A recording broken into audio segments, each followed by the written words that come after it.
Good morning.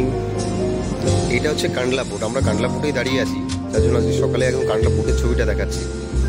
Kandla port হচ্ছে সবচেয়ে লম্বা পোর্ট এই কারণেই যে একই লাইনে সমস্ত জাহাজ দাঁড়িয়ে থাকে। এই যে সমস্ত জাহাজ দেখতে পাচ্ছেন, এই সমস্ত এইগুলো হচ্ছে সব বাল্ক শিপ আছে। এই মাঝে যে নীলকারের কসকো শিপিং, এটা হচ্ছে লক ক্যারিয়ার। লক ক্যারিয়ার মানে হচ্ছে কাঠের যে লকগুলো হয়, কাঠের গুঁড়ি যেটাকে আমরা বলি, সেইগুলো এক জায়গা থেকে অন্য জায়গায় শিফটিং করে। এইটা আছে বাল্ক শিপ আছে, এটাও বাল্ক শিপ আছে, এটা আমাদের পাশেই দাঁড়িয়ে আছে। আর এইটা হচ্ছে পাইলট জেটি। এটা হচ্ছে pilot jetty, Kandla pilot jetty হচ্ছে এইটা। এইখান থেকে পাইলটরা ওঠানামা করে। আর এইগুলো হচ্ছে টাগবোট জেটি। টাগবোট, যে সমস্ত টাগবোটগুলো শিপ অ্যাসিস্ট্যান্ট করে, সেগুলো টাগবোট জেটি।